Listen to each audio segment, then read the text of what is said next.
I'm coming, I'm coming, I'm coming, I'm coming, I'm coming. Good morning, Tone. Come on. They can name a better ship than the Tone after me.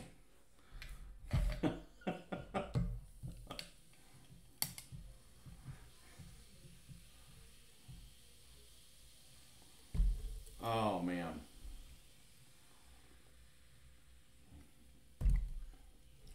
Good morning, is it?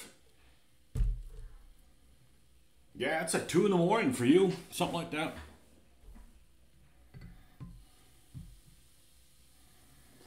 We did no painting this weekend.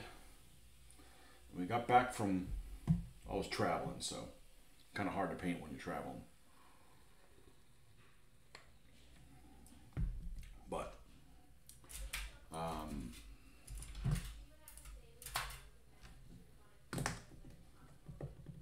we'll try to get something done here.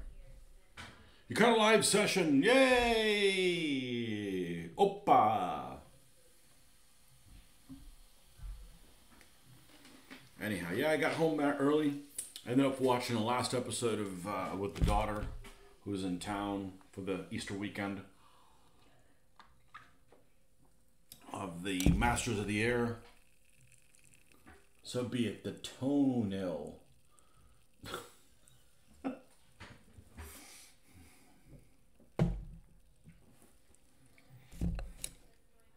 had a model of the Tone.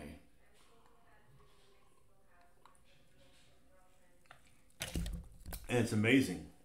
You know that stuff backwards and forwards, but if you don't do any naval wargaming for a while, you forget things. I'm sitting there thinking, did she have a sister? I don't think she did. And she had the 4.8-inch guns towards the front. They had them ABCD in the British way, because I don't like the way the Germans label their turrets. I don't know how the Japanese label their turrets, but the Germans label their turrets like on the Bismarck, A, B, C, D. No, they're not. They're A, B, X, Y, just like the British do them. But Tone would be A, B, C, D. All 4 turrets at the front. I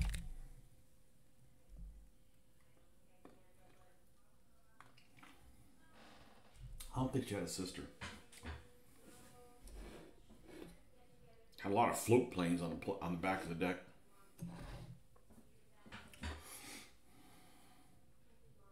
Maybe she did. I don't remember. I don't remember these things that I do not have a quiz on in 30 years.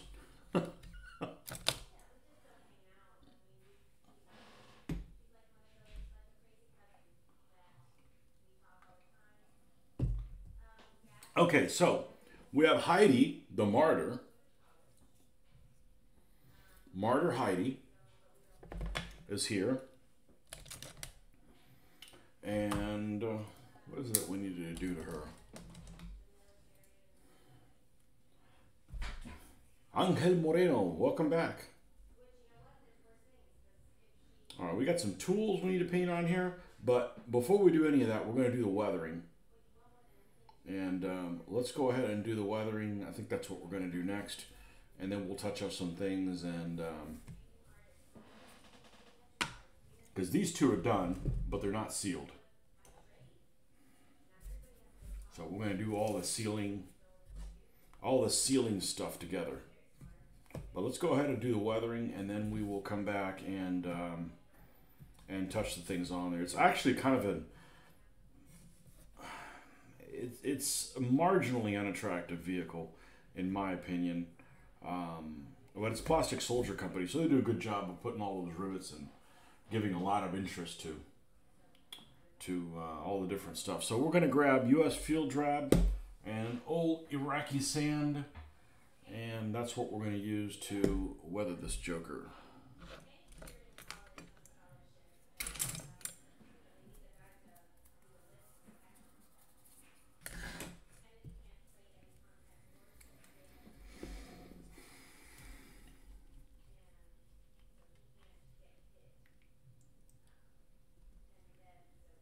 Yeah, it's kind of interesting, now that I look at it, if it is actually kind of surprising, if you look at, I don't know if you're going to be able to see this, and my phone's not in here. Well, let's go ahead and grab that because I'm sure we're going to have to.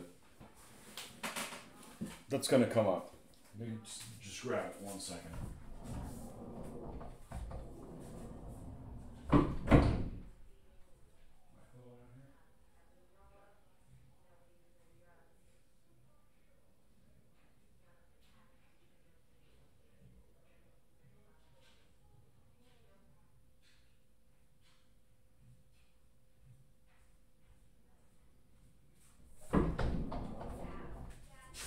Both of these martyrs are from the Plastic Soldier Company Czech 38 set.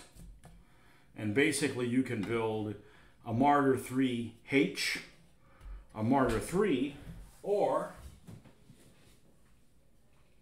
a Czech 38. That's basically what you can do, is those three versions. But the interesting thing is, I actually did not notice this. This is a 37 millimeter Czech gun. Okay, this is the Soviet field gun, 76.2 millimeter field gun, not the crash boom, but a field gun that's like 50 something caliber, and it was rechambered in 75 millimeter. And this is just a Pak 40 that's put in here. These guys didn't come into service until late 42. When the Pak 40s were all over the place. These showed up in early 42 or so. But the one thing that was really kind of annoying about this was that, and I thought it was common to both of them, but it isn't. And I've actually never seen what they did on this vehicle ever on a vehicle. And I'm going to go ahead and take a picture of it so you can see what I'm talking about. And this is not knocking Plastic Soldier Company. I am a big fan, but it just means that nobody makes a perfect miniature model of anything. There's always shortcomings in some form or another. And you just have to decide, you know, is it that big of a deal? You know, they make a Panzer IV set. The Panzer IV set you can build, I know you can build an F2, a G, and an H. And they all come with... They all come with the little visor here in front of the side aperture, the side opening doors on the turret. There's this periscope on the side up further towards the front. And let's see, go Panzer IV F1 here. Yeah, this is the Hasegawa one. You know, it's got a little periscope kind of like this up here. Well, all of them have that on there. So if you're going to build an H or a G, it shouldn't have this on it. So, you know, you just have to remove that from the actual model. No big deal, but, you know, it is something you got to tinker with. But anyways, I think they're a really good value. But one thing that's kind of interesting about this, and I'll show you in this picture I just took, is that this is the same, and I'll show you a close-up here. This is the Martyr 3. And we're looking specifically at the gun breech. So this gun basically fits the real gun fits on a runs inside the rails. So when you have the recoil, it'll recoil on top of this and come back. It'll come back. This is basically in the resting position. Okay, and when it fires, the actual breech will slide across the top of this and come back into place. Okay. So it's sitting on like a channel, or runs on a channel underneath it. And if you've ever built a model of a Pak 40, you know, that's pretty prevalent on that. And pretty much all the anti-tank guns do that sort of thing. The breech on this one, I'd never seen it before, is they cast it solid. They cast the whole thing solid. There's no gap there. So I had to paint a gap, because it's just an eyesore. This entire thing is solid and it doesn't really work. So just a little something, and it turned out pretty well. I was pretty happy with it. So I can live with myself and use it now. Now that's a question, okay?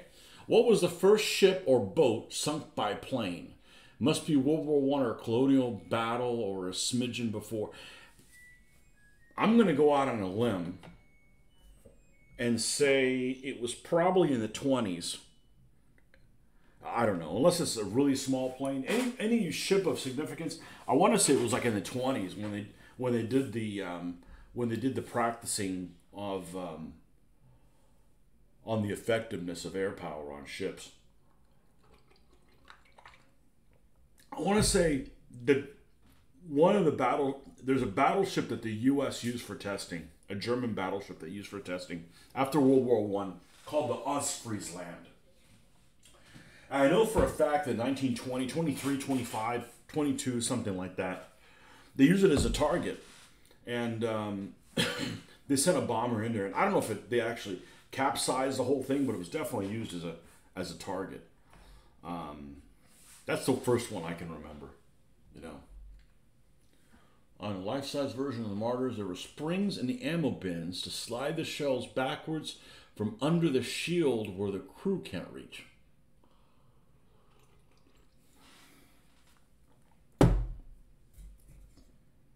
I don't know. I know that on this one, and we're going to paint these, we have these cute little shells. It's got the tops of them right here that we're going to paint brass colored. But they're not on this version. So, and then the really ugly duckling Martyr, the really ugly duckling one that I have, this is a Martyr 2. This one, and this is by, this is 1/76 scale by a company called MMS. This one's all white metal. This is the same gun that this one has. They're both the Soviet field gun that has been rechambered. But this is on a Panzer II D chassis that I believe only was used in action in Poland. I don't think they went into France, but you can tell the road wheels are just a little different style, and but it's the same gun, and it doesn't have. It's just really minimalist detail. It doesn't even have any backs to these seats, so really kind of an ugly vehicle, if you ask me. I personally think that most German vehicles are attractive. Well, most World War II tanks, I think, are attractive. I would say there's a greater part of German vehicles that are attractive looking. I think that's why they're popular. They're just, you know, there's very few of them that are particularly ugly. That Martyr 2 is one of them. This is another vehicle that I think is really ugly. You know. So, anyhow.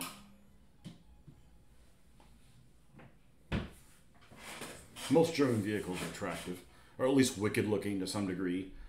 I think most Soviet vehicles are attractive as well. Which gun was the one used in Poland? The Soviet field gun. I don't think the crash boom would come up in Poland yet. They probably had the infantry gun in Poland, which is... Do I have one of those here? I thought I did. This little bastard.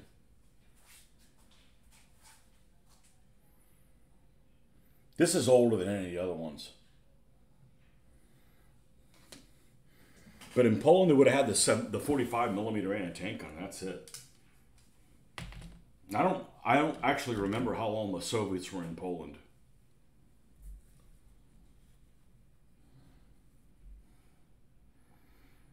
So anyways, so that guy is done waiting to be sealed. This one we're going to weather with the U.S. Field Drab first. Let's go ahead and do that.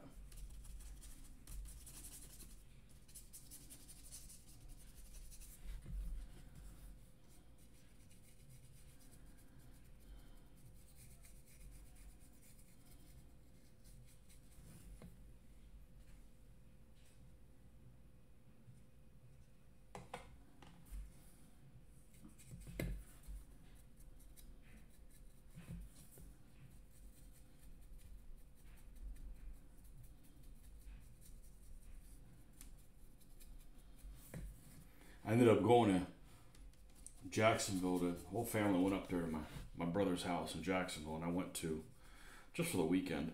I ended up disappearing yesterday morning and going to this used bookstore. It's huge up there. It's I don't know how many square feet it is, but it is chock full of old books, including military books. I've picked up many things from there. They're about half off, but they're used books, and although most of them are in really good shape, there's quite a bit of dust on them. And after spending about an hour there, I basically just said, I don't really need any of this shit. I don't need any of this stuff, and basically walked out of there without anything. What I noticed is a lot of books, like, say you're going to get have a lot of black and white photographs, and some of these older photographs are in really bad shape. They're extremely blurry, almost like something that would have been printed in a newspaper from during the war years, and they just aren't very clear and not much use in this day and age when there's so many better things. So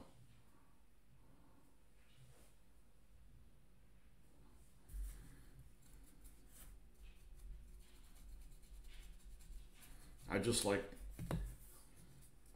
basically I picked up, there was a book on the Spitfire, so I pick up the book on the Spitfire and I go, oh, let's see what they have on here about the Mark I Spitfire. And I had 2 pages, a couple of photographs that I could have found anywhere on the internet. It's no wonder the place is just swarming with books and nobody's buying them, because a lot of books just aren't worth having. It's kind of a shame, but and a lot of them are just really, really dusty. That hobby store I went to in Calgary had zero dust there. This bookstore, it's as soon as you start grabbing a couple books, your hands are just, you look like a freaking mummy. It just soaks all the freaking moisture out of your fingers. And I'm I really don't want to bring that to my house. So, and it just wasn't anything there that I couldn't live without. So I'm well,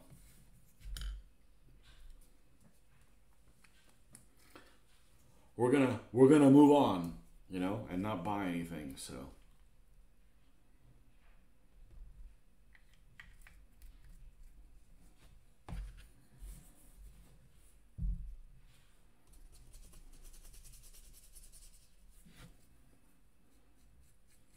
we're gonna go over this with the Iraqi sand.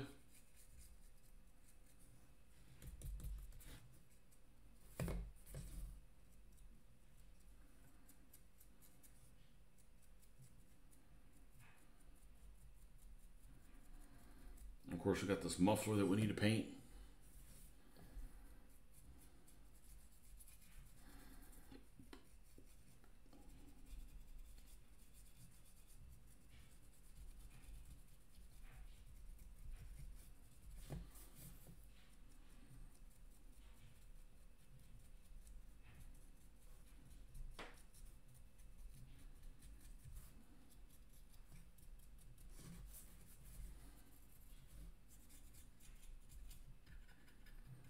And obviously, I'm not pushing this all the way down just so we can access that a little easier.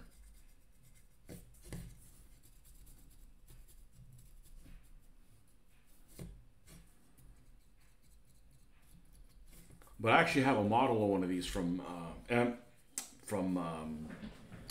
Millicast.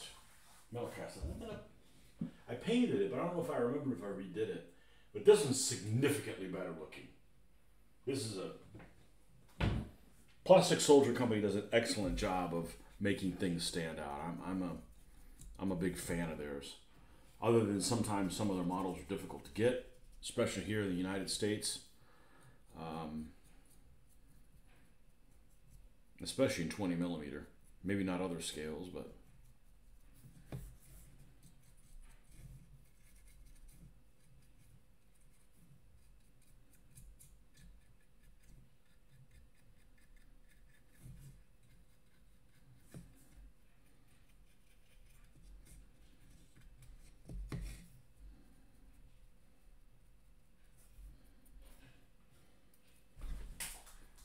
that's the good thing about plastic models. If it falls on the ground, it's not heavy enough to damage itself. Okay, we don't need a whole lot on here, but we're going to go ahead and pull this off. Now, after we're done with that, with the dry brushing, we're going to get some black out here. We're going to paint the machine gun, tools, and that kind of stuff, and then do the wooden bits as well. So...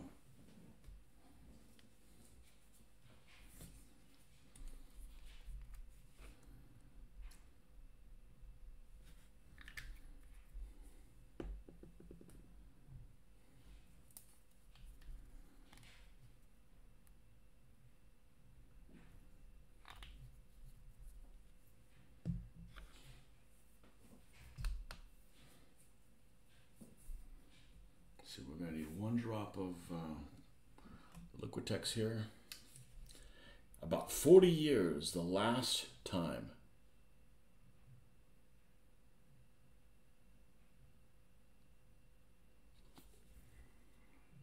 I don't know what that's in the answer to.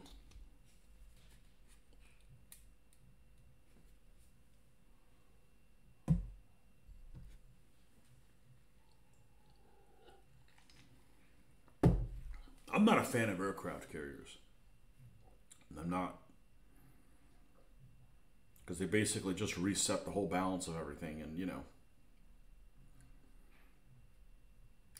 Naval wargaming is really the first thing that I wargamed World War II wise. So I'm a big fan of that.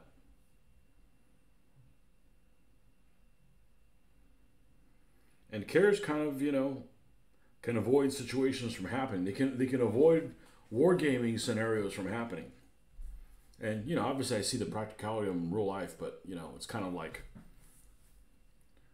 they avoid, you know, conflicts that I want to see take place actually happen.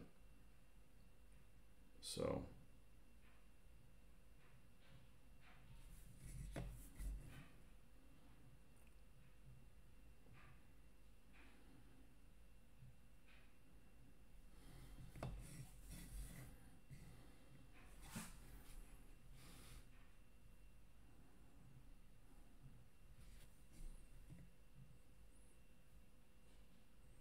How long the Russians are in Poland? Yeah, well, it depends on how you quantify that. Are the Russians really in there in Poland during the Cold War? Yeah, to some degree or another. Yeah, it's basically a satellite state. So,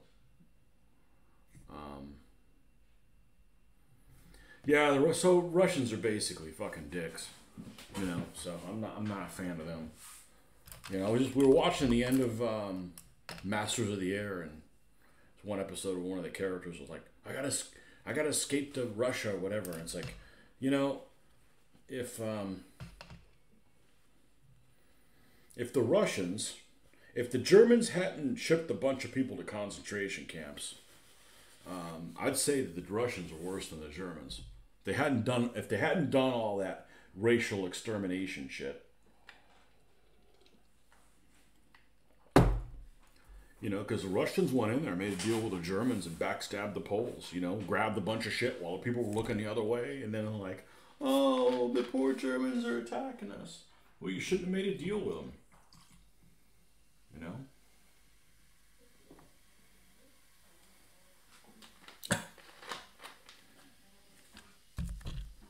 Yeah, I'm pretty sympathetic to the Poles.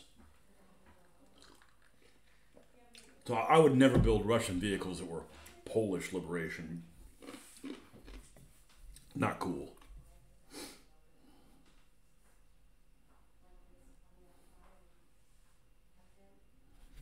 Especially when in 1939 Polish stuff's pretty cool. And unique.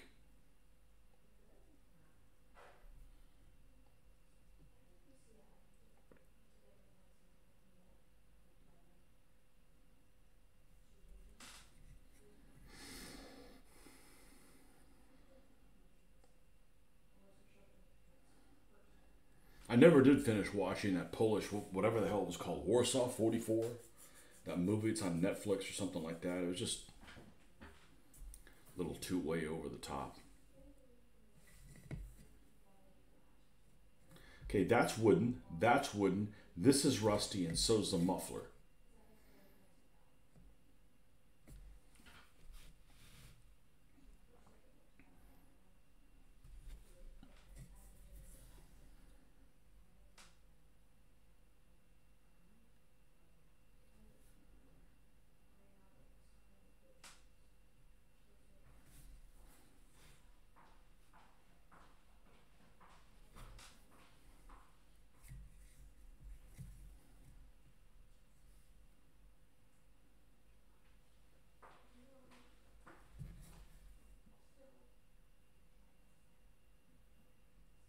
It's kind of warm in here.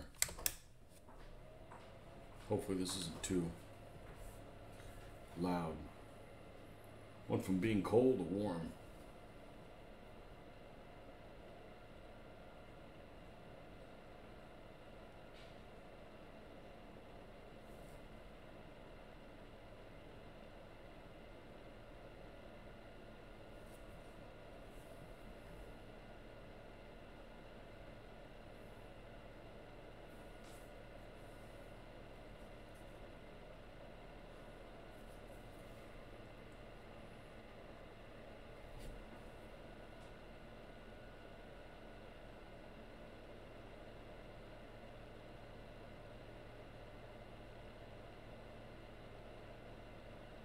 Well, here's an interesting question I don't know the answer to.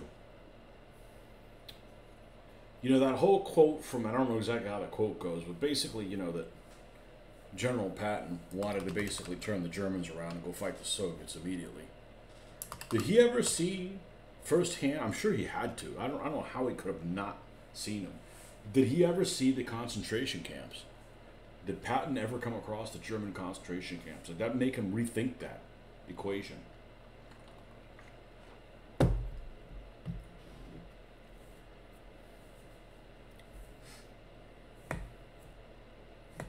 I don't know the answer to that question. I really don't know.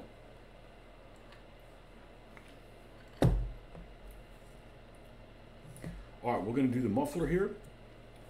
We're going to make our own rustified color with, I believe it was this one. It was either this one or this one. Orange, brown, or they're damn near the same color.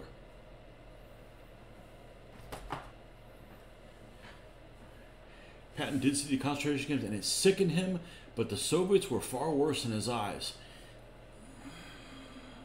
I disagree with. I personally would disagree with that. That's just a little.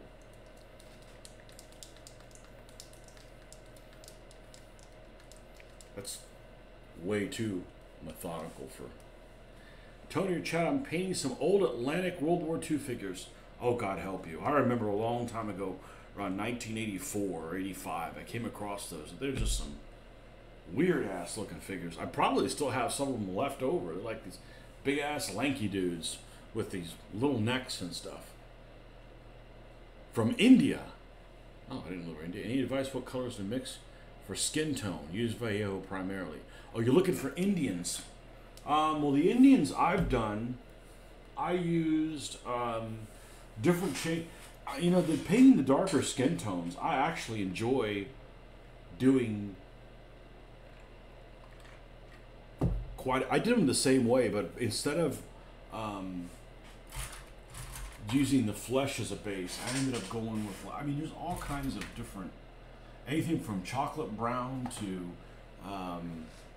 something like the beige brown and mixing black into it and then lightening it up into this and then adding a little bit, you know. They're not all the same skin tone, you know, so.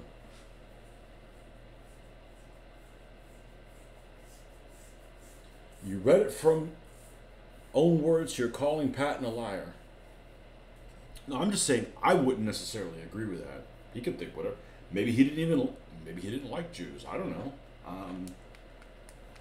I'm just saying if I would have seen it, I wouldn't have put the Soviets and the Germans in the same category when it comes to that.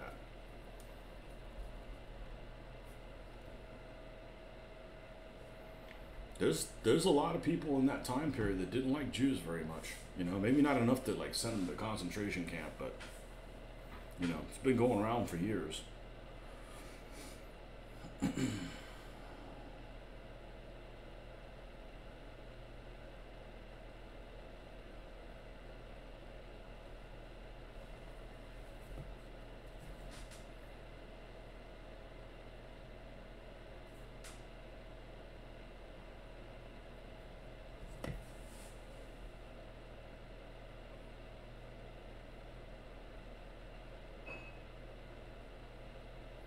And you can't think that Patton's all that great. I mean, he thought he was part.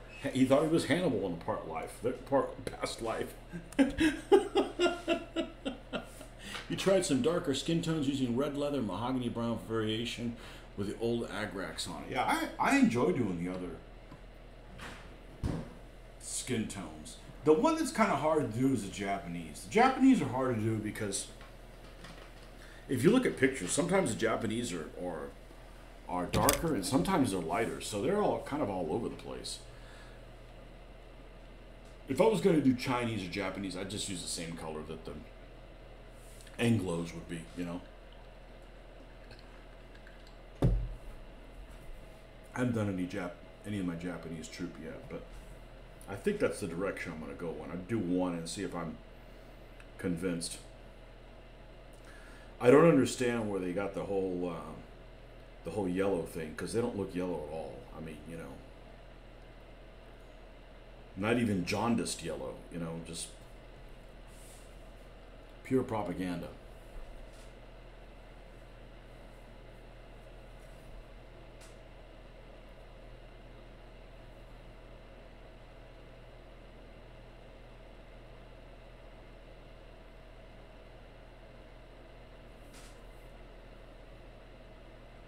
Your darkest Africa tribals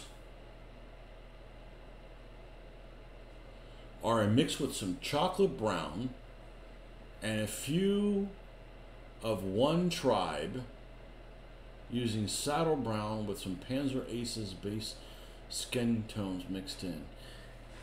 Yeah, that's one of the things that's so hard to figure out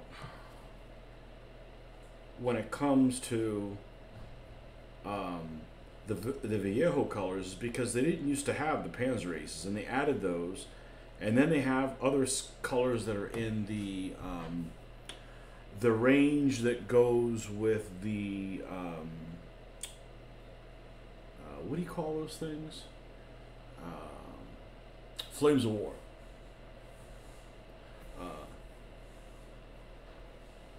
The Flames of War thing. So it's kind of hard to figure out, like, okay, this color might be the same as this other one, but they call it something different. And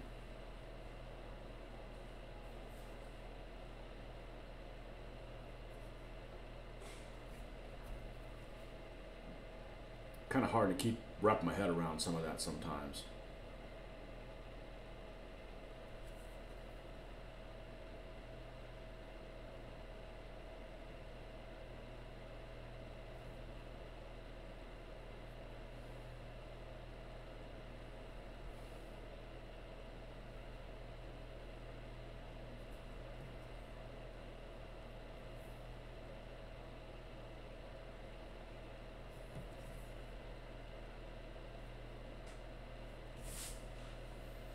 Marcus, do a search for cool mini or not ethnic skin tones Vallejo. There's an article of real life pictures and some Vallejo colors to compare it with. They even broke down by male and female. I think I know what you're talking about. It's actually a really interesting article. I think it's a good starting point because, you know, there's variations to everything. Pure propaganda. Initially, Europeans referred to them as pale or white.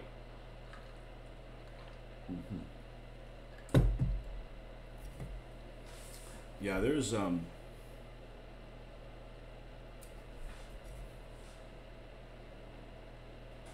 I painted some samurai. I use the same skin tone as the Europeans. I was pretty happy with it. I mean, they're 15 millimeter, kind of hard to tell, you know. So.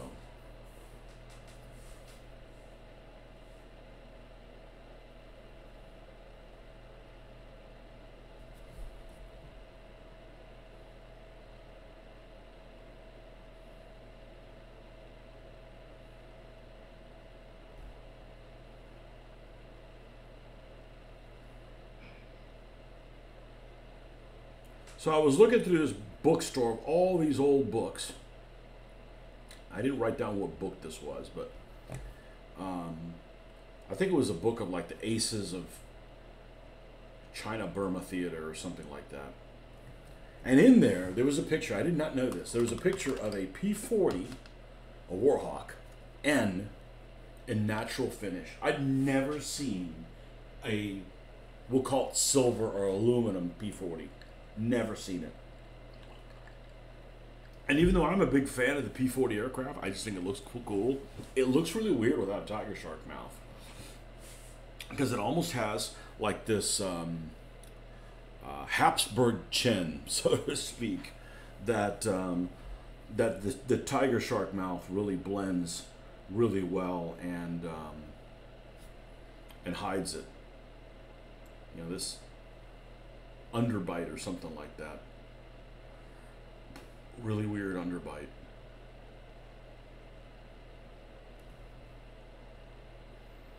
I went to another bookstore. They had on the magazine rack, they had an Airfix catalog. They were selling an Airfix catalog, and it was like $20. They wanted $20 for an Airfix catalog. Those catalogs are normally like free. They had like an Airfix modeling magazine, and they had an Airfix catalog. It was like $20. I'm like, so I looked through there, saw some notes of maybe some kits that I wanted to look at, put it back, you know. Wildly off topic. Well, that would be like, you know, talking about aliens or something like that. You reckon you use Kislev flesh from Games Workshop on your Asiatic horse cord calorie and forged in battle for some differentiation. Yeah, the forged in battle figures are just beautiful.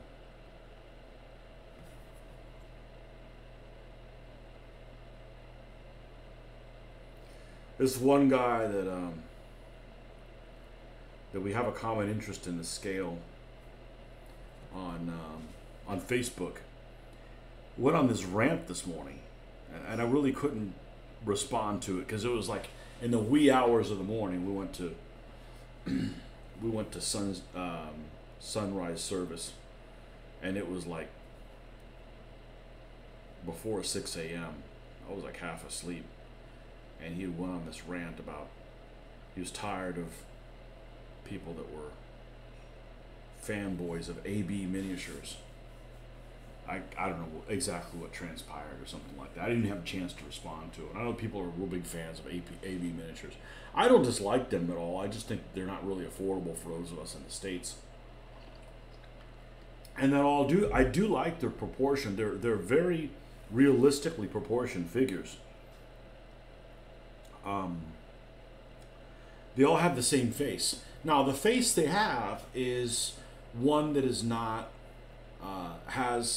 does not have like really strong features on it, so it'll work. Like, for instance, if you look at something like Airfix Africa Corps figures or Airfix Desert Rats, both of those guys, like, every figure has the same face pretty much, but it's not over the top and exaggerated. Like, it's not a face that has like a really big nose or like really big ears or something like that stands out, like that wouldn't be a common feature that everybody in your army would have.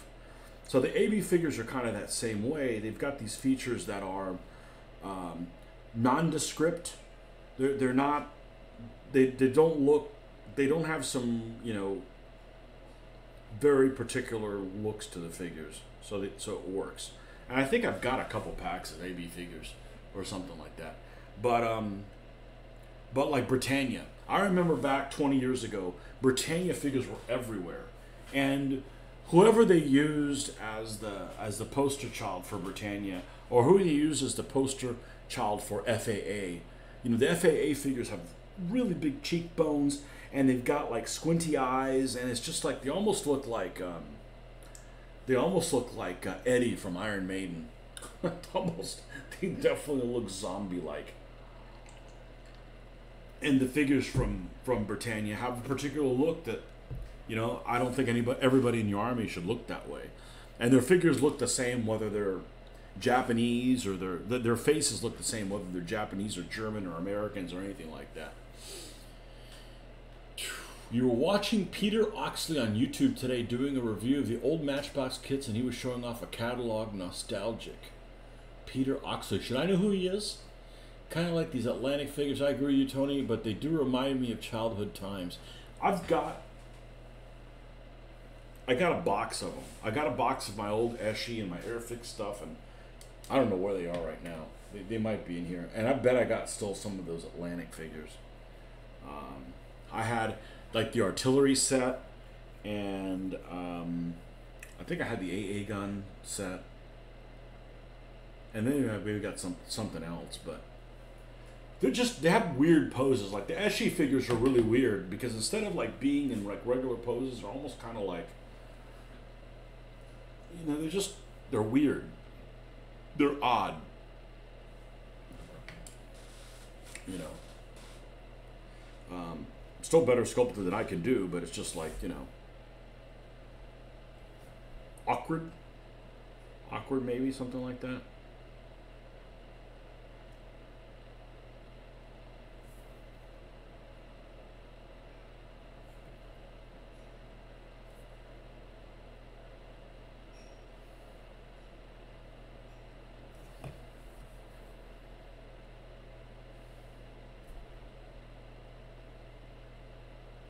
I guess the ones I had were like generic troops. They weren't like Afrika Korps or French or anything like that. They were just kind of like generic. You know, I bought them when I was like 13 years old or something like that. I didn't know any better, you know.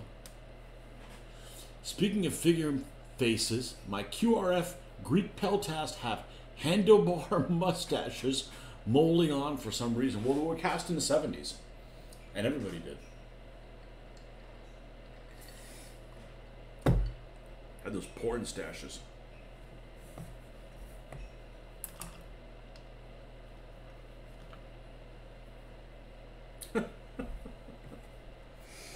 Oh man, where is this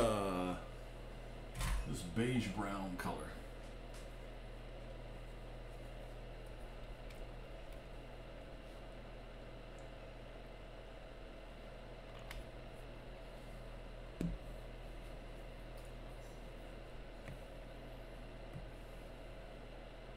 Now, before I change gears in that, this little box needs to be rusty also.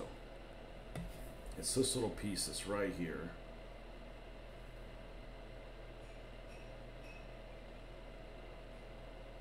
Anything that's going to get scaldingly hot,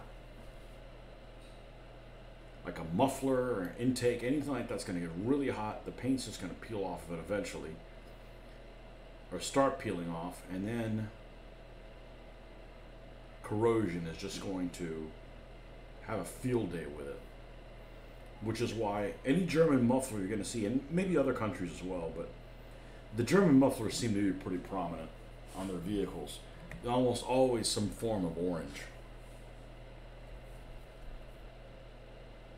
I don't know how long it takes, whether it's just, you know, a couple days in the field or something like that, but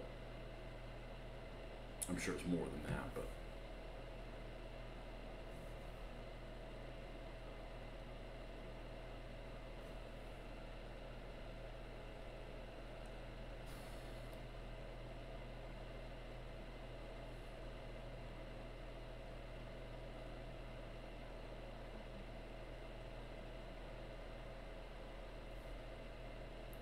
there's a lot of plastic figures that are really good.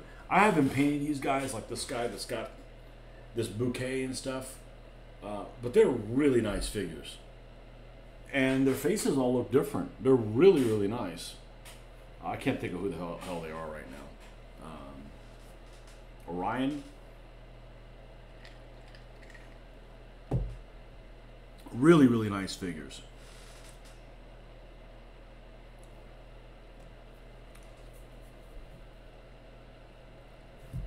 Well, we got crewmen for all these martyr things, so we're just not going to glue them in place. They're going to be removable.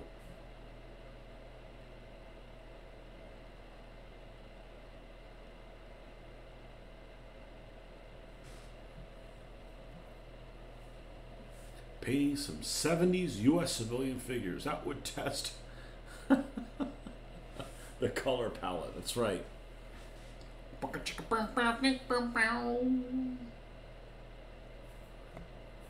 60s, you know? Yeah, baby, you know.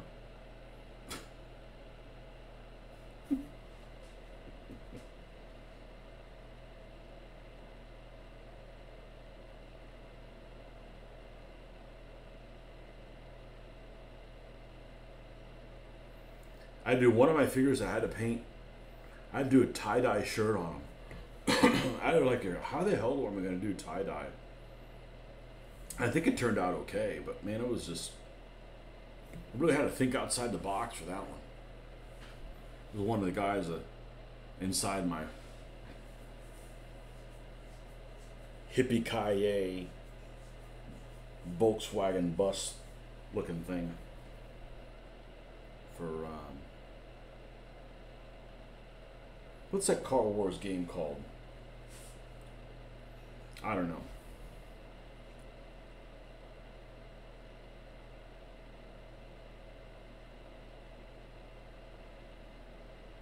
Gaslands. Yeah, well, I don't have time to do that and do this, so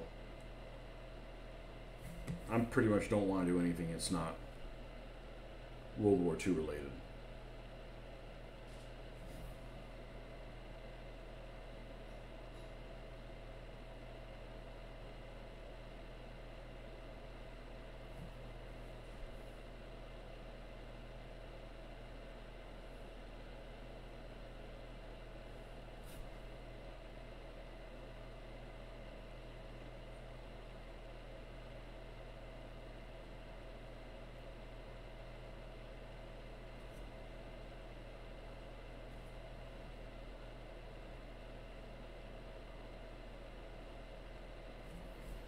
Alright, that looks nice. I'm actually going to put some of this color on the muffler. New project idea. Bash, smash, and mash the hippie. God, that would smell bad.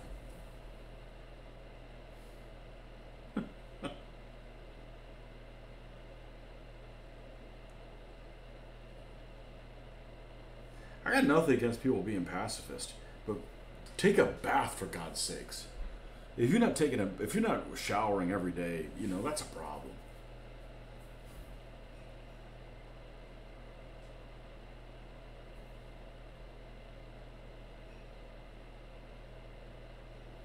I don't have a problem with people being pacifist. I'm a pacifist every day.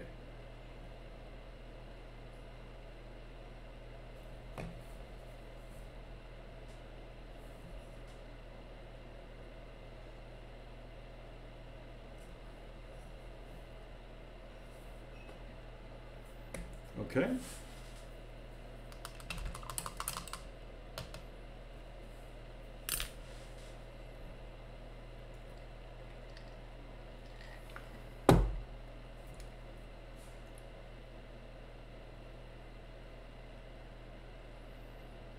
All right, I'm going to go ahead and paint these things black because the back of them is going to be painted brass colored. I want it doesn't necessarily have to be the whole thing, just around the, almost like a wet dry brush that I'm going to use on that. So we're going to go ahead and paint the back of these shells. I'm guessing it's a back of them. You probably drop straight down and pick them up, put them in place. Like there's 16 rounds here. Forget how many rounds these things carry. Not a whole lot, but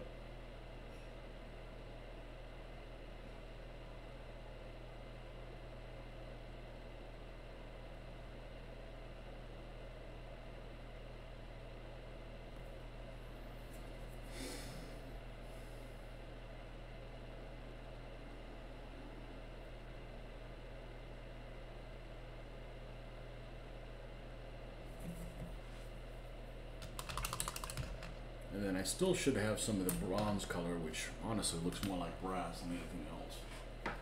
That's gotta use that a lot with Ancients. I use the hell out of that color with Ancients.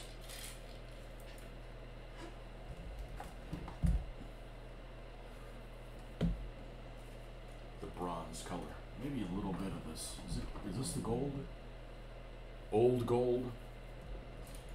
Maybe highlight a little bit of with the old gold.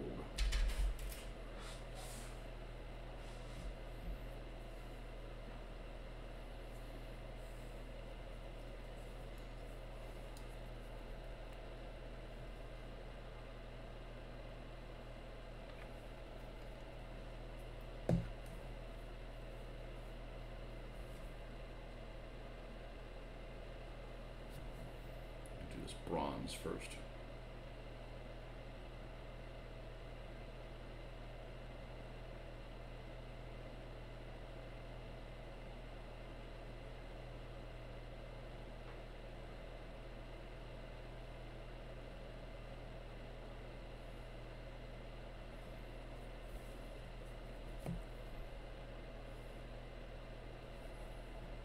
Am I going to do an ammo schlepper at some point? Well, I think that'd be pretty practical.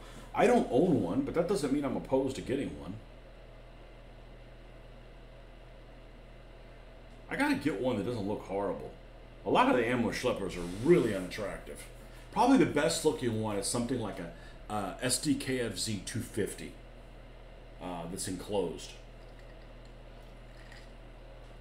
Those look pretty decent. But, you know, a Hummel with no gun in it. You use this as an ammo schlepper with no cannon in it. The Panzer I as an ammo schlepper. It's just really unattractive.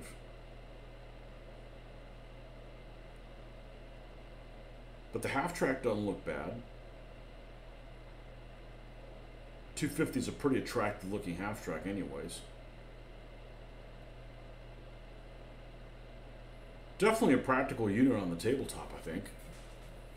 It's harmless, you know, what's it going to do? It's not like, oh, it's the scenario's skewed too much in one way. Why? Well, the Germans have an ammo schlepper. I'm like, what's it going to do? Run over somebody? You know? Huh. I wonder if that was the old gold and not the bronze. I really need to pay more attention. No, that was the bronze. Can't remember if they converted Panzer Is and ammo carriers. They did. Yep. They did. The Germans did every chassis into everything just about, and that's, you know,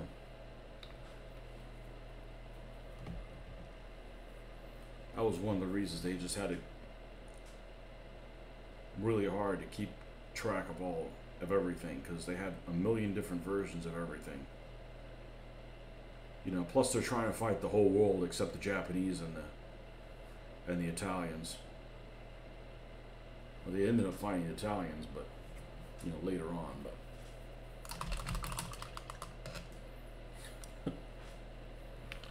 don't pick on everybody at once.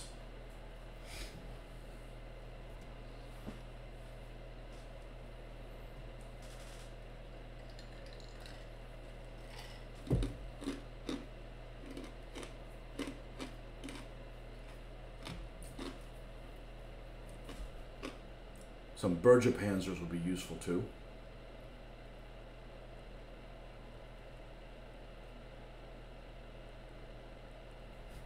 All right, so this is going to be, we have a wooden handle here.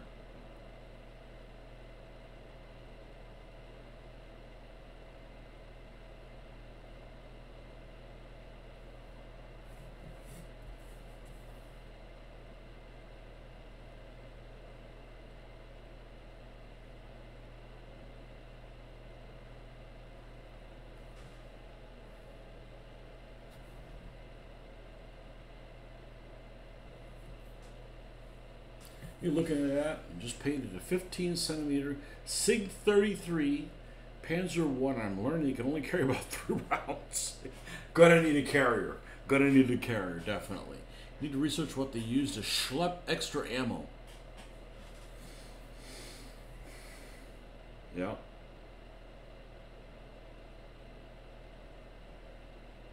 Three rounds. Wow. Yeah, it's not gonna last very long. Talk about a low caliber weapon. I think that's an L11. It's a 150 L11. That is a short barrel. Boom. Like lobbing a potato. A potato that explodes.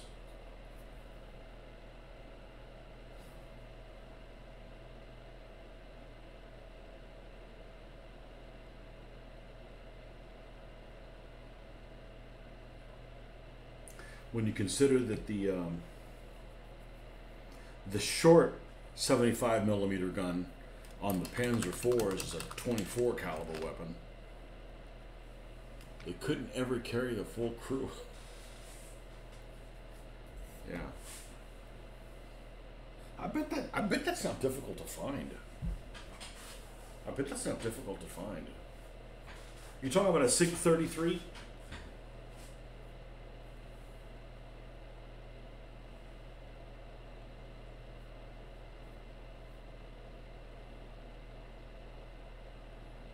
Let's see. I bet I can find it in a moment. SIG 33.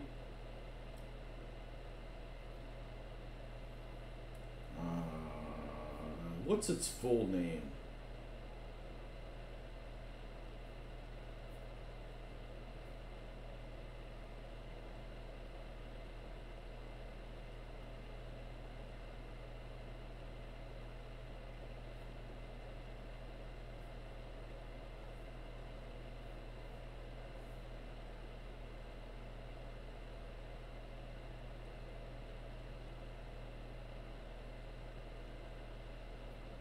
Yeah, this thing.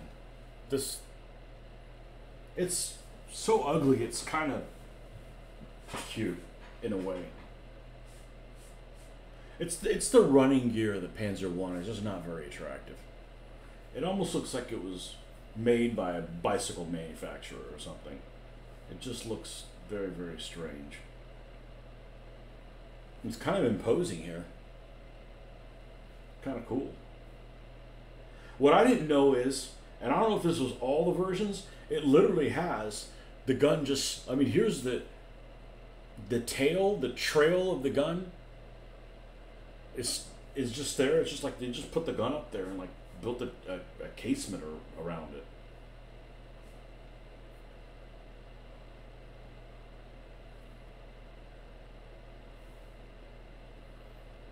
Wow. Knock, knock. that's Man, the Germans took a lot of pictures of their own stuff. I mean, just like crazy amount of stuff.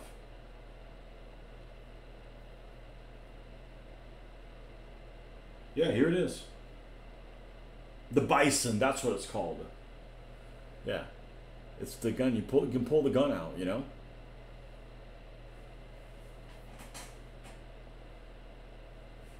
They made a Panzer One ammo carrier, and I mean it makes sense that that's what they would use because the running gear is the same. So if something went down with it, you know, you could like make it interchangeable.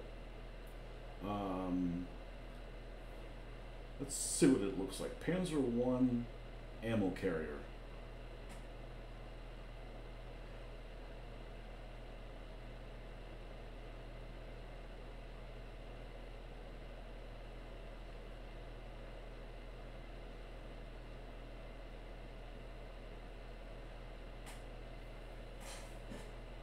They made a shitload of Panzer Ones before the war. Ammo schlepper.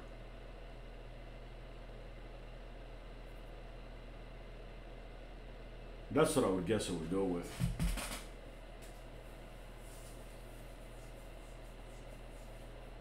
Big gun, small tank. You can always go the horse and cart route. That's true. That's true.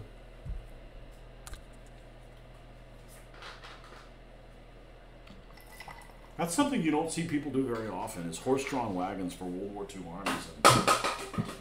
The Germans used a shitload of them. The Germans weren't fully mechanized.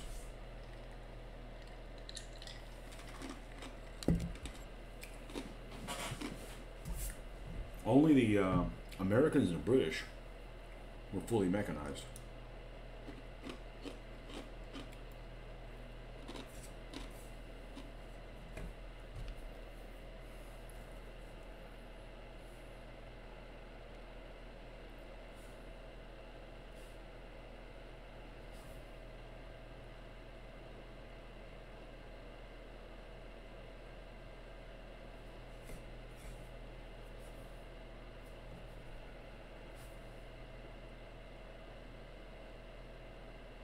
The ubiquitous block to block things up on the jack while you're changing the gear, but this one doesn't have a.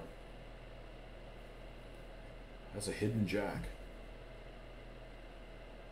Nowhere to be seen. Hot makes an increase. Excellent set of those.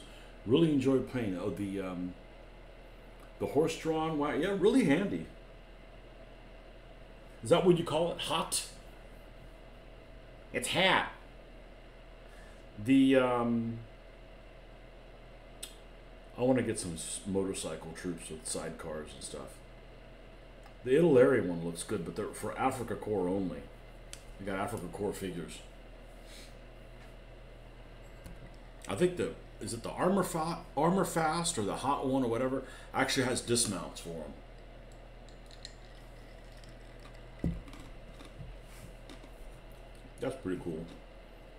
That's one of those things that, when I think of flamethrower, Germans are the Flammenwerfer people. Like the man-pack flamethrower. Sure, the Marines used them. British, Soviets used them. You know, most of the major nations used them. But when somebody says, oh yeah, man-pack flamethrower, Germans.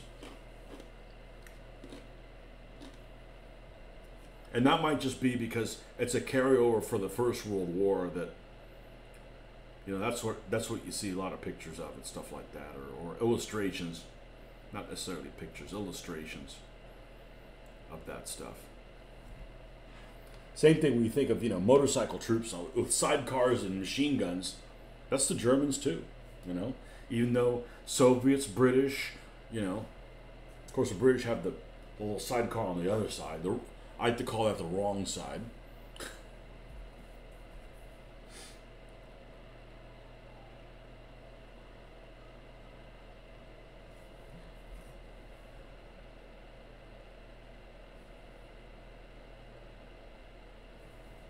Both Tony. I like the Italeri set better. The Hot motorcycle sidecar is really smooth plastic. Had a hard time with the glue. Yeah, the Italeri one looks really good, except it's Africa Core only. Have you ever gotten into this stuff by a company called Early War Miniatures? They seem to have like a really extensive set of like things that most people don't make. Like I was just surfing around today and I'm like, oh man, they make Morris armored cars and Marmon Harringtons and Rolls Royces and stuff like that. I'm like, that stuff's cool looking, you know? Plus, you know, all the other things that are even more unique than those. It's a rule set called Hellfire and Disorder that has scenarios for German rear echelon troops versus partisans. Might be perfect for utilizing SS cavalry miniatures to escort some carts in the Balkans. Yeah. Prince Eugen Division, right? 5th SS? I think that's what they were. No, the 5th is Viking. What the hell was Prince Eugen? 6th? I don't know. And I want to say their symbol was like it came up in a little square. It was like diamond shaped, and it came inside like 2 legs. I don't know. I've never done anything. They make Yugoslavian partisans though.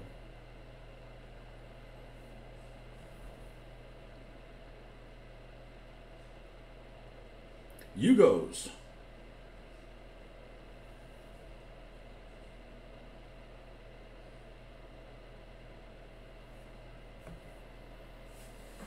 I don't know much about that. Like, I think Yugoslavia had like they had a king, right? They had a king, and when the Axis powers invaded, they opposed them, and then the guys that fought them were basically communists, I think, afterwards. All the partisans, and I'm sure not everybody, but yeah, they had a Western type king before they went in and they went commie. Florian Geyer. Not exactly a badass name. This is my brother, Florian. Florian the Florist. Early war minis look great. Might tempt me away from 15mm for a small project.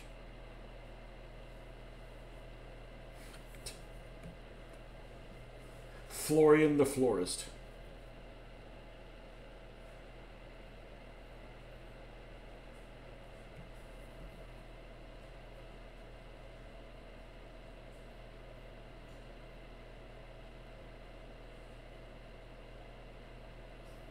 The SSI troop, this SS troops I have in white metal are all, nearly all of them are combat miniatures. So they're all done for like France and maybe early Russia, but their automatic weapons are not German weapons. They've got Czech, banana clip type, Brennish type machine guns, whatever the hell they were called. One of you guys told me, I forgot. And they don't have MP40s for their squad leaders. They have Bergmans, MP38s.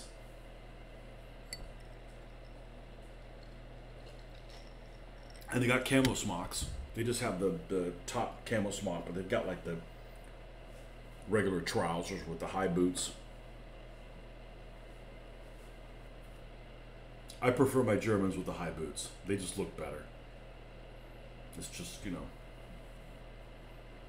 You have the Soviets, they have the same type boots. Like, okay, they're having a war. See who's got the taller boot.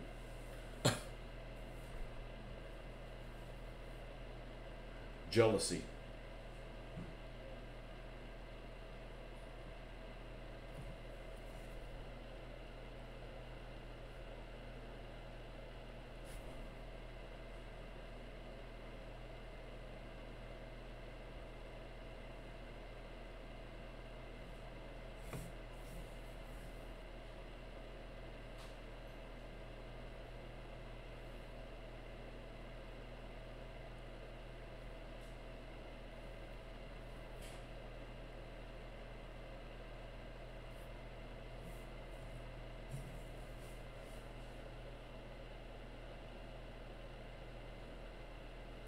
Florian the Florist.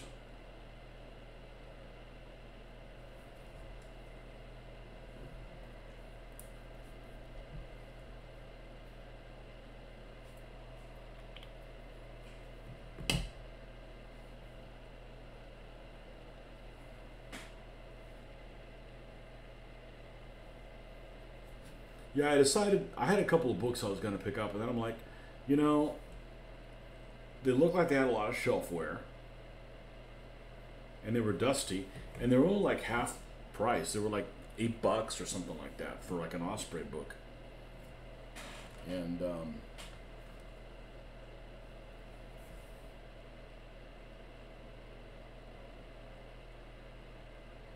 I had like the Firefly versus Tiger book and in my hand, and I'm just ended up just like, you know, I don't really want this. This isn't really what I want. And just kind of walked away from it. I don't want to not be able to buy something, but I'm fine with walking away from it and go, you know what, it's not worth it. Or like, let me pretend I already got this and still didn't read it. So like, you know, I talked myself out of getting it. So I'm like, I'm gonna order something for myself since I didn't get anything this weekend, but I didn't. I just like looking and surfing and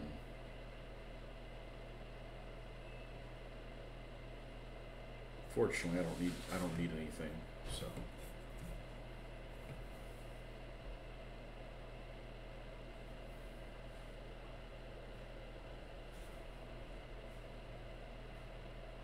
Paint this like it's made of wood.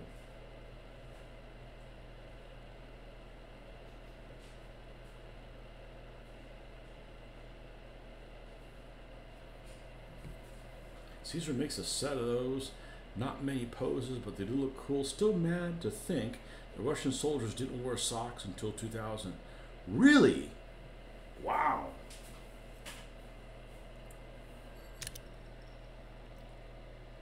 Wow.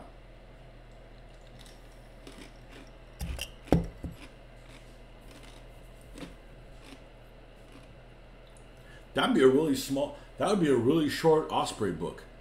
Soviet socks of the Soviet Union.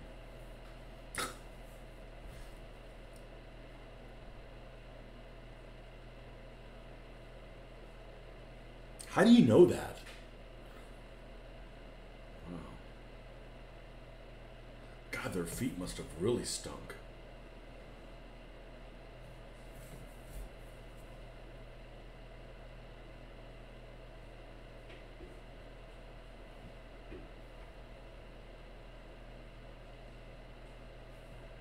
2006. That was the other day.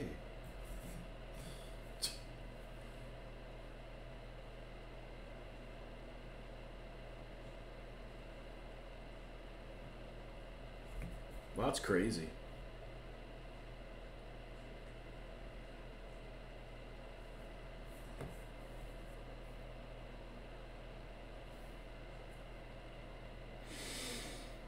Okay, we're gonna need to get some.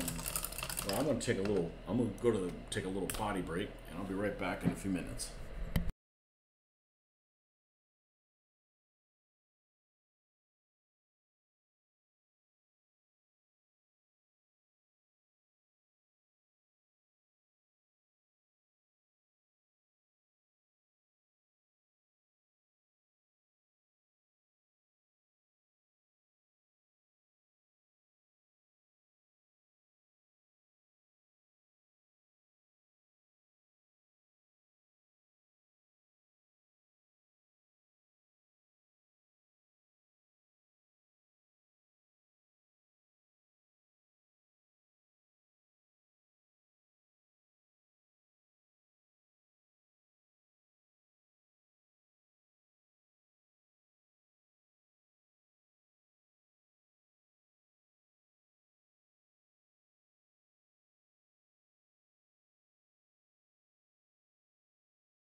There was a news article about them ditching the foot wraps. Hold on. So apparently the Germans also used foot wraps through World War II. What? Get out of this city.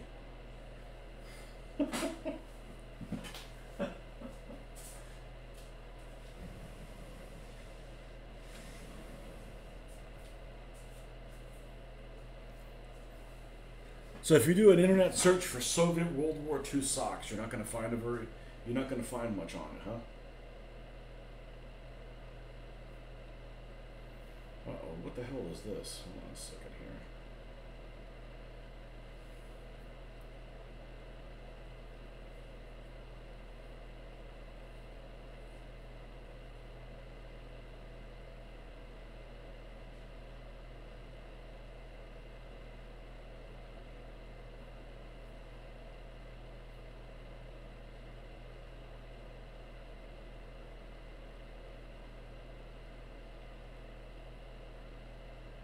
Russian World War II socks. Oh my God. World War II fact. Russian soldiers never wore socks. Probably never trimmed their toenails either.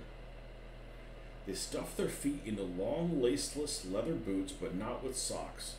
Instead, they use scraps of stinky rags. Why?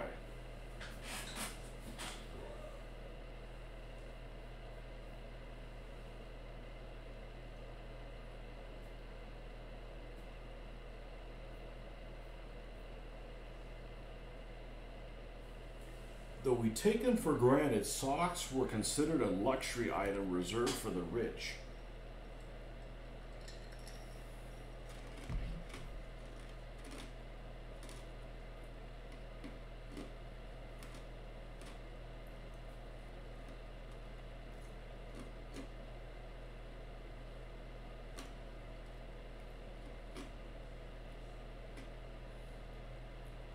Wow.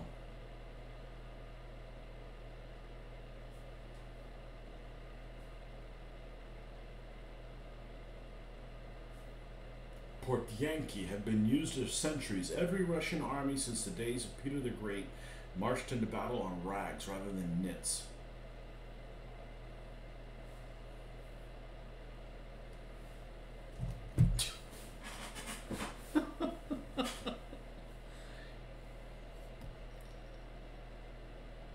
Russia used them until 2003 for heavy-duty work, still used them in 2022.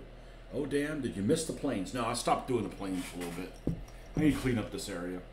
We'll hop on them. You did not miss any of the planes. Just in time for seeing me finish up Heidi here. Heidi ho. Alright, we need to get some...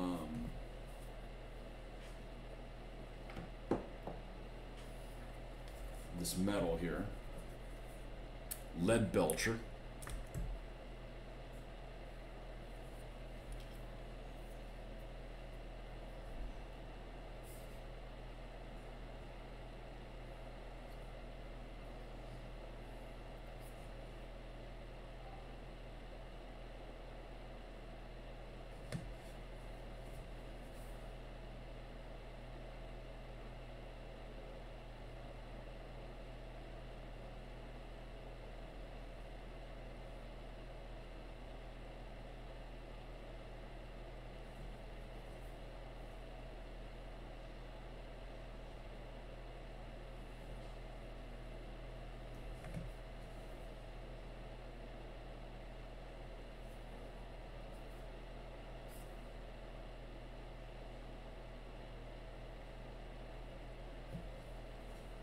It's going to slide back across the top of that, showing the bare metal.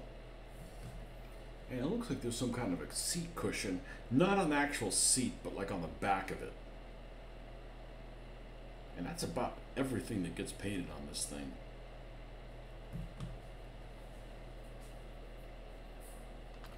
Happy Easter, man. Gotta take a short break to cook some dinner. Be back if still on. Okay. Well, I'm gonna try to stay on. I was up way too early. Way too early this morning. I got up like at 5 o'clock. I didn't go to sleep till after midnight. So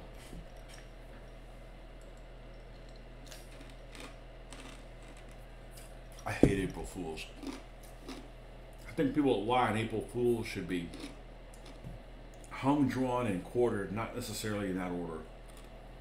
Yeah, I'm with you. Let's see if I can find a picture of, or at least a completed Tamiya model or something like that. To see what color they went with. Not necessarily because it's got to be the same color, but I'll even put Tamiya in the search. Tamiya Martyr 3.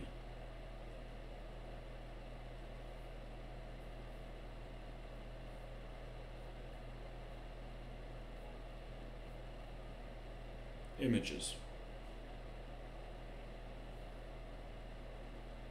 Yeah, my other one's gray.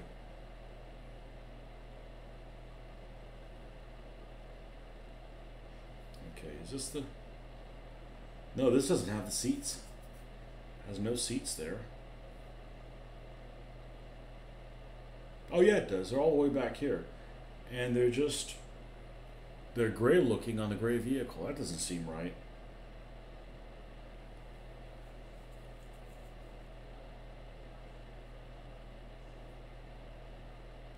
I'm gonna make it some kind of canvas or leather color because that just seems like what it should be.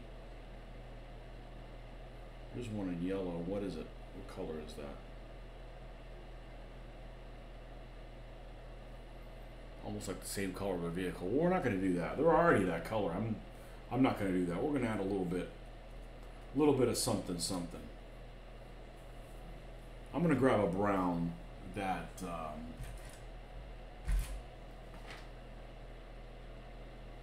is this? Mahogany brown? No. We'll use leather brown. You like your raft for the craft paints. You know, so I had to replace my phone, and there's a couple of videos that I started doing that I wasn't able to finish because I started doing the first part, and then I was going to show how it was completed, and that was this rack. This one. Yeah, this is actually an organizational thing that I got in Michael's. It's meant to actually sit on a desk, and this bottom part to be actually flush on the desk, so it's supposed to be like this. And I just stack them one on top of each other. I was thinking about these here, this rack for the Vallejos fit in, and it works really good. It works really well. It was not easy to put together. The tolerances on it were very, very tight, and I just don't have a whole lot of confidence in using wood glue or white glue, but it did its thing. It's good now, but it gave me some doubt. It took a lot longer to put it together than it should have. So, and I went ahead and put all my MIG colors back in the containers that they come in because they're easier to find the colors that I need that way. So, yeah. So I'm going to try to stay awake until Marcus comes back. And because I'm almost done with this thing. And then what I'm going to do is hop in and doing something else. I'm trying to stay motivated here because I didn't get anything done over the weekend. And oh, snap. I don't know how I managed to not get any paint on it. We got live paint here. Get some of this leather brown. Yeah, so this is what I was using for all of my paints. I was using at the old desk. These two were side by side. There's two of these. Okay, there's two of these, and I had them side by side like this one, and I had just all the regular colors in here. I'm like, all right, I think if we're going to do things, we're going to do them right. And when we moved over here, I'm like, I'm going to get one of these things with all the individual pieces, because then I've got these I can use to put the craft paints and you know, the few Games Workshop paints that I have, some coat d'armes, that kind of stuff. It works pretty well, you know. I'm pretty happy with it.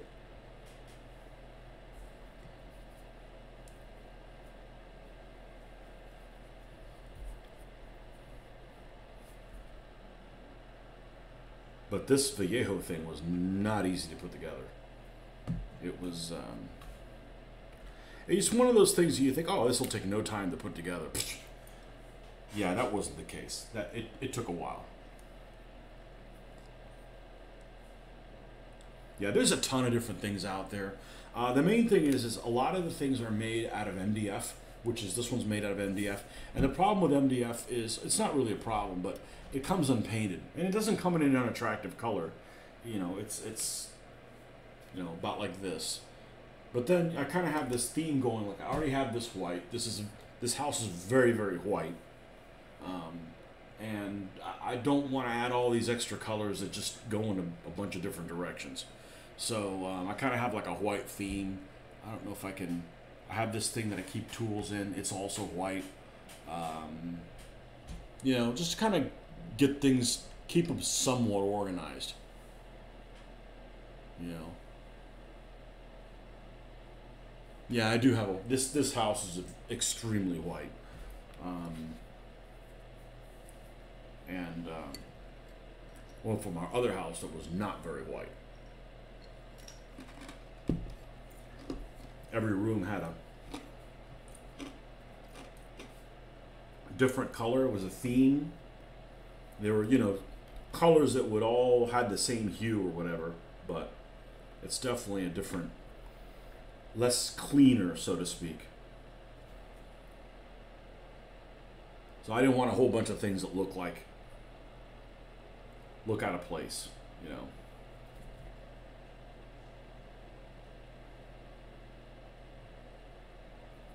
And I haven't put my 15mm figures up. They're still in the box. I don't know where I'm going to put them in here. I really don't have room for them. I don't want to put them in the rest of the house. I want to confine all my hobby stuff into here. I was going to give this dark leather color. And then we'll come in and highlight this like it looks like it's been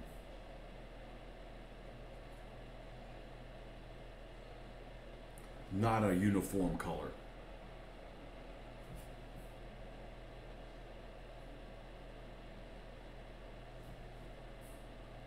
But that's one of those videos I had done a video of unboxing, and I wanted to do one that was finished, and I lost the video because I lost all the files on my phone, which isn't a big deal other than like, that's probably the biggest thing that I lost. Is not replaceable. Whatever. You know, it was kind of a pain in the butt to put together. I wouldn't do another one. It was that, it's just one of those things that it should have taken an afternoon that ended up taking a whole week. So. White equals purity. The previous owners might have been compensating for something. That's true. I never wanted a white house because I just figured that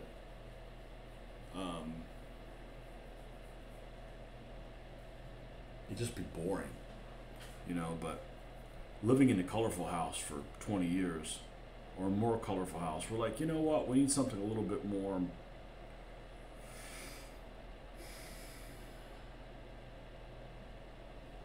cleaner look. So we actually hired a decorator that kind of helped us walk through, and it's like, you know, just to kind of have a whole theme, and you know, we really like this house. It's very very zen. So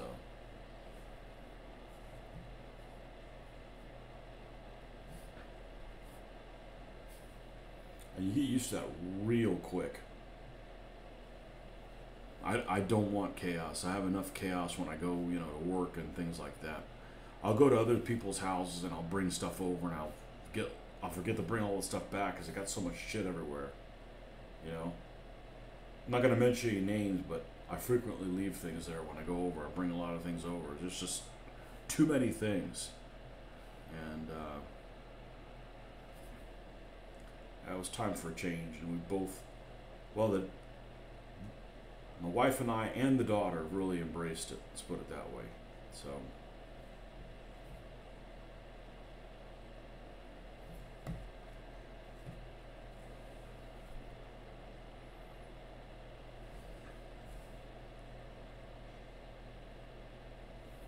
Let's bring this up a little bit more.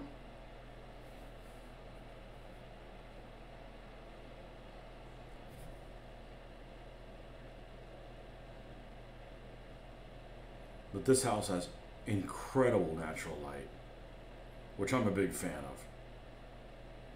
And the lighting in here is incredible. He did a great job. Like this, you know, this is my painting lamp I used to do. I don't even need it, you know. It's crazy. It's crazy how much of a difference that makes. I think I'm gonna add a little bit of white to this for the highlights, and then I think we're probably going to leave it alone.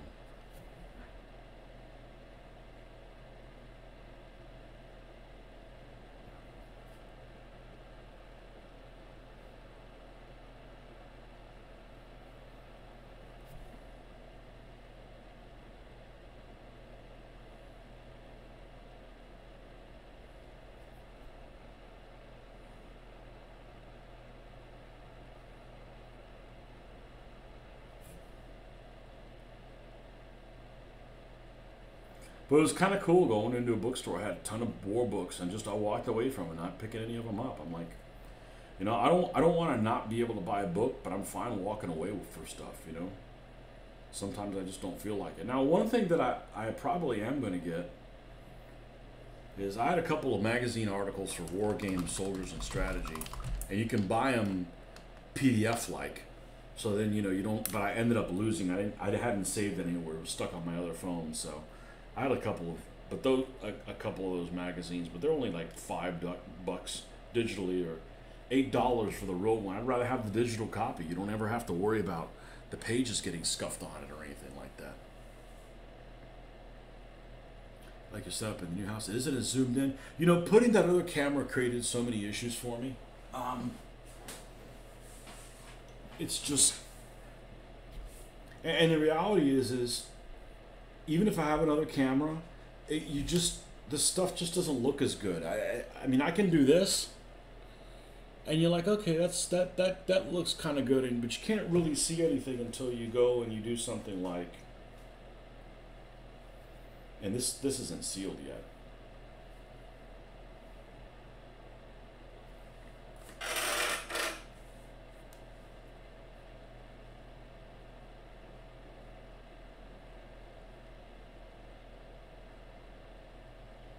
You take something like that. You're not gonna see that type of a resolution at this distance, whether you have a second camera or not. You're not gonna be able to see all the subtleties of it. But the owner here was the house is only 2 years old, and the guy that had this house was just a really crafty individual. Not like me. I'm not crafty at all. I'm artsy. I'm artsy. I'm not crafty. So,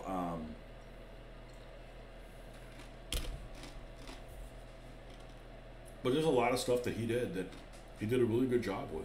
Now,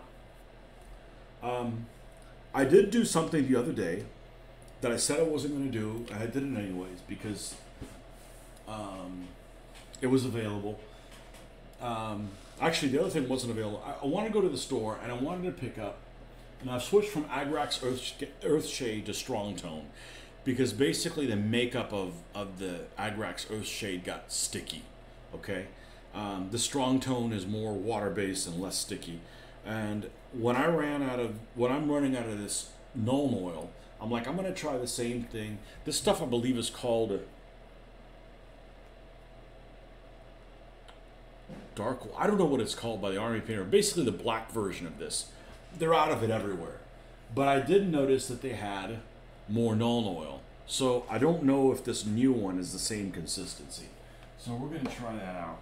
And that's actually what I need to do next. I need to go ahead and do the black lining on here. And do I have the super readers on? I do. Okay. I'm going to see if how this Nuln Oil is compared to the new one. Compared to the old one. Hopefully it's the same. And it didn't piss away whatever this is, but the Agrax is definitely different. And for that, we're going to use, I think it's the same.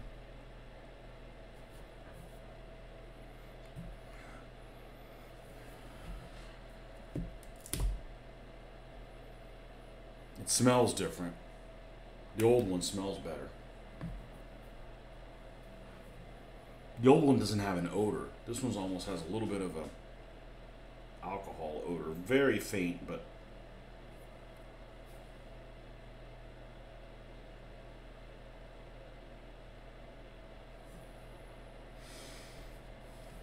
we're going to do the black lining on here with the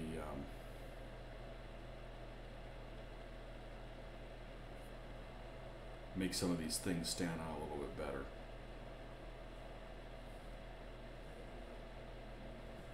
I'm going to go ahead and pull this off. Oh, snap. Literally. No. We'll put that on later.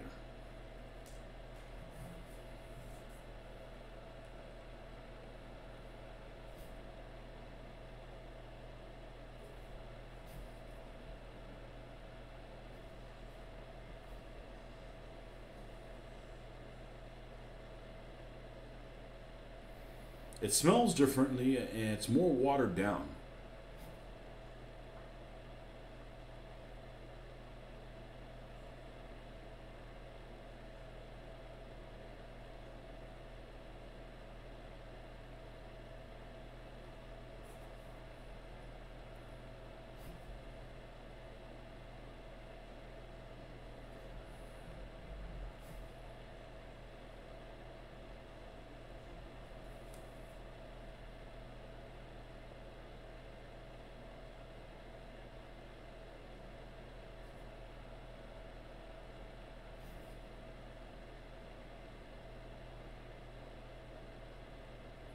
The only thing the old house has on this setup is I had a ceiling fan, and but that's it. That's really the only.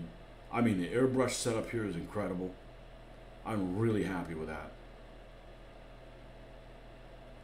The garage is cool all the time. I just don't. I just literally don't have any complaints.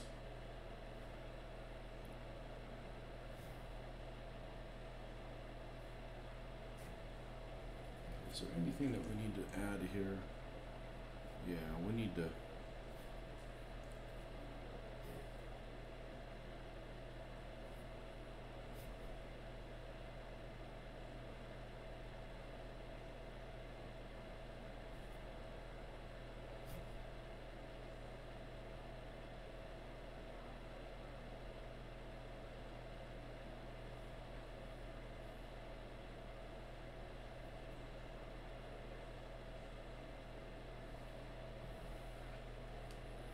We'll let that dry up a little bit.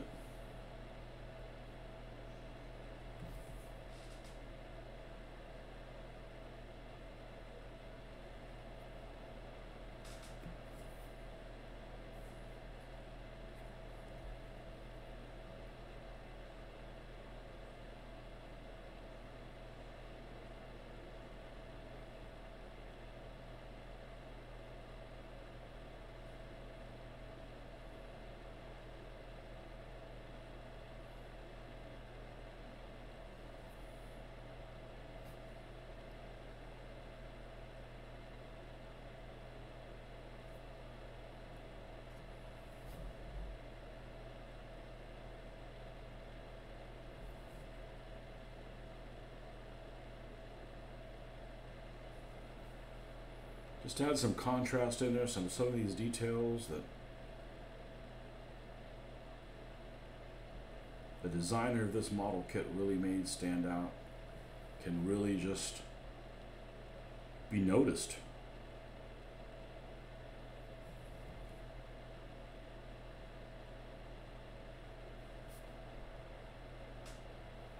Recently bought a new brand of paints I've never seen before. Scale Color is the brand's name.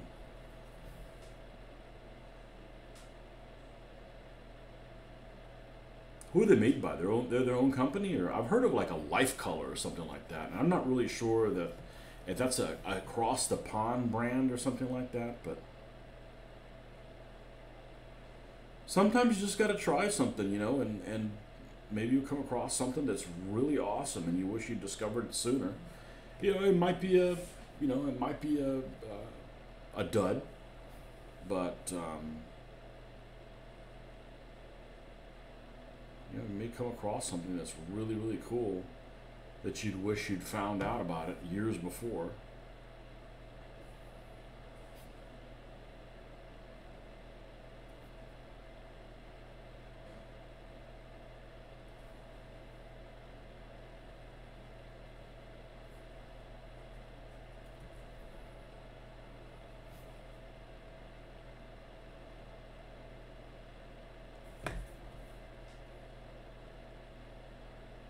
And you can make your own stuff like this, but I'm like, you know what? I gotta delegate.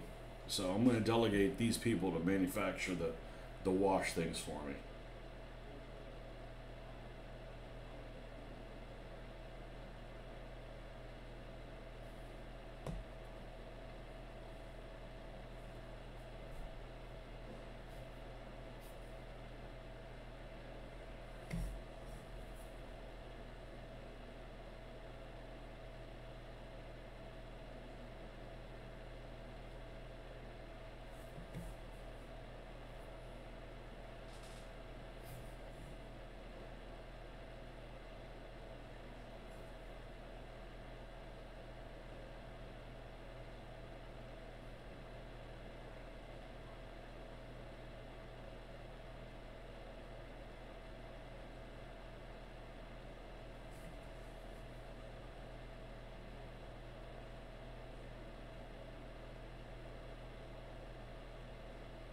I'm gonna put a little bit of dark like that dark wash around each one of these little rivets. Make those details stand out even more. I'm not going to do it across the ones on the road wheels. Road wheels would be a lot dustier. Did I show off Heidi Ho yet? No, we're still working on her.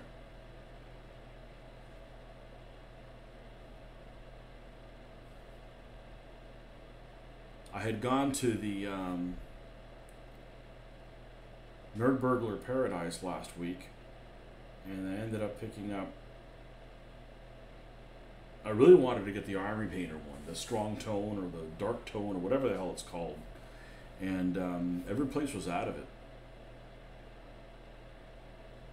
So they did have more Nuln Oil, so I picked up another one of these. But this is like the new formula. It's not dramatically different from the other one, so that's nice. So I got enough of this stuff to keep going for a while, but.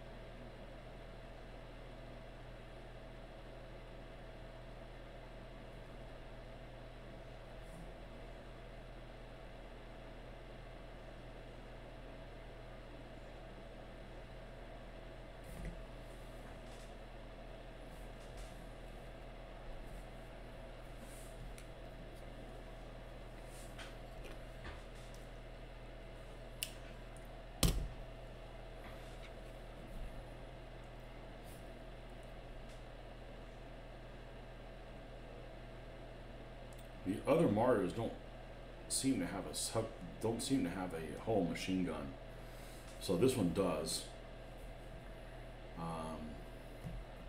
4-man crew. The commander doubles as the gunner.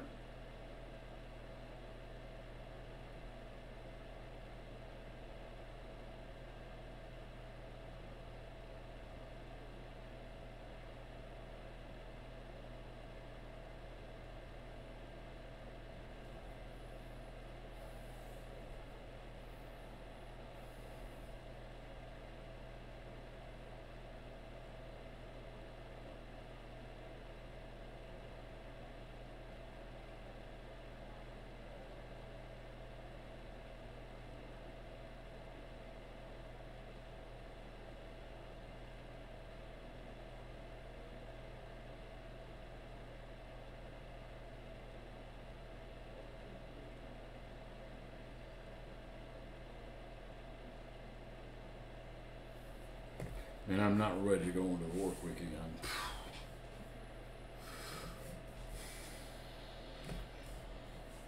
Into this side of the rivets.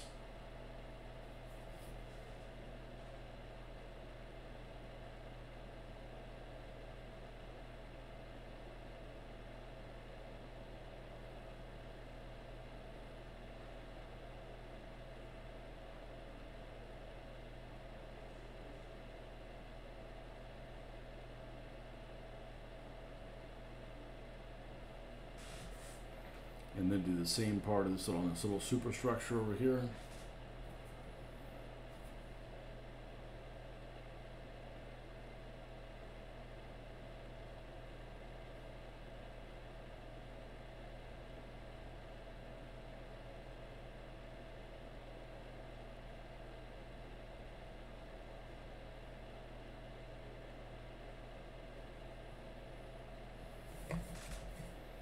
Okay, we already got this stuff here. There's a couple more rivets that are there. And then likewise back here.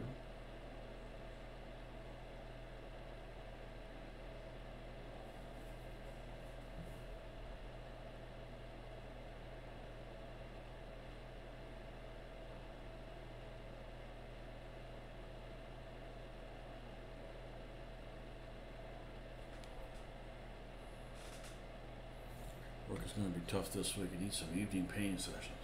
I'll see what I can do. I need, yeah. I don't want to talk about work anymore.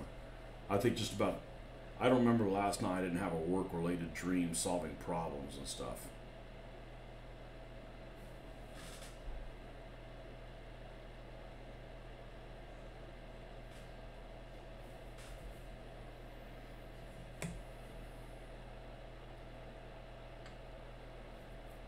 Okay, I think I'm gonna with some black lining here.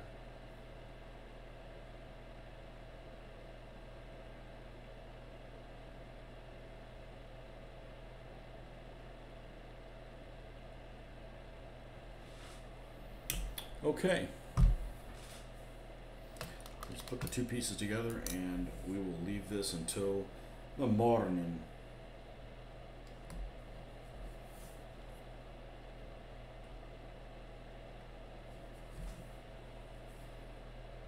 Yeah, that looks pretty good. I even thought about maybe adding a little bit more green because it looks kind of gray. And I may do that at a later point, and not with an airbrush, just come in and, you know, almost like stipple a little bit. It should be able to work fine. But this is most of Heidi completed. So, as always, thanks for stopping by, folks, and we'll catch you on later in the week.